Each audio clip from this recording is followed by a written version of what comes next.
today we're going to make a spicy pumpkin soup. We made it last week to go into the ingredient kits with the cook along, and lots of people asked for the recipe, so it's really easy.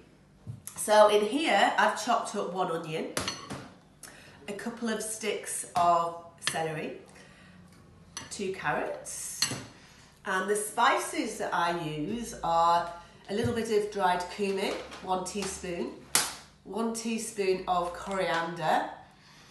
I've got in there about half a teaspoon of chilli. I quite like things spicy. If not, you could either leave the chilli out or just put a little bit less. I use a couple of cloves of garlic, which again, these are optional. I like using garlic particularly at this time of year because it's really good for fighting off any colds and viruses. And a little bit of oil. I've got a stock cube in there that I'm going to dissolve in some boiling water. So it's a vegetable stock cube, and I probably will put about 800 mils of water in there. This is roast pumpkin. If you've got the oven on, roast your pumpkin because it really does bring out the flavours and it gives it a really nice sweetness. It doesn't matter if not. I wouldn't put the oven on especially just to roast your pumpkin unless you're batch cooking and you're doing quite a lot. You can use pumpkin raw and just add it in with your other ingredients. The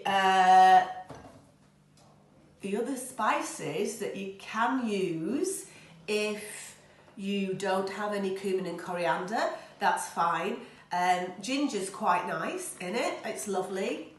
You can also use a curry powder, any curry powder, or garam masala. That's quite nice.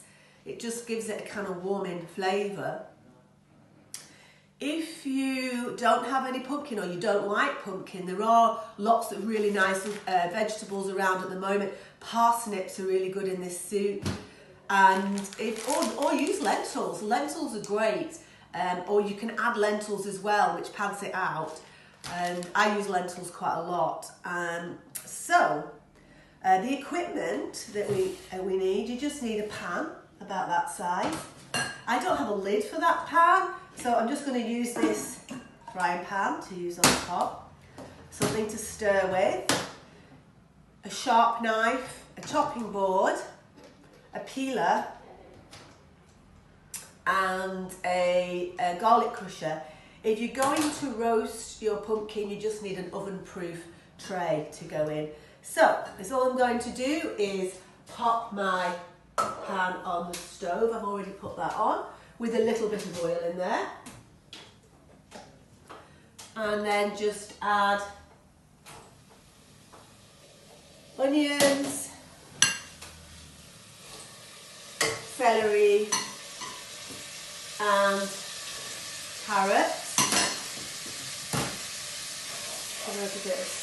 Now that's on quite high, so I'm going to turn that down to about 4, and I'm going to pop a lid on, and I'm just going to let those soften. So usually takes about 5 minutes to let those soften, and I will chop up my pumpkin. And then, if you're not adding roast pumpkin, you can add this, and this can cook along with your other ingredients. So I'm just going to pop that in now.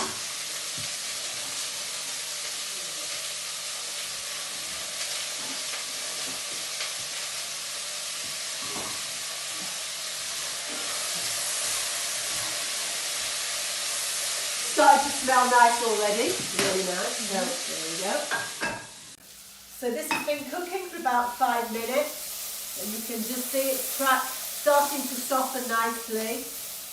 And I'm just going to add the spices and let them cook for a few minutes. So I'm going to put the spices in.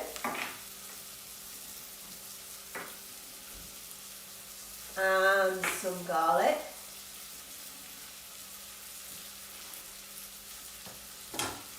This is a really good garlic crusher. That's it. Give it a bit of a stir.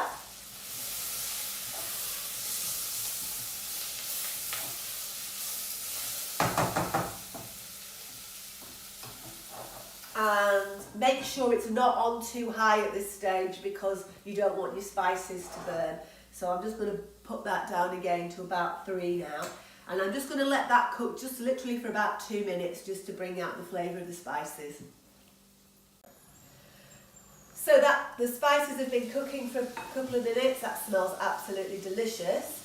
So at this stage I'm just going to add the roasted pumpkin and the stock with the stock, the water with the stock in there.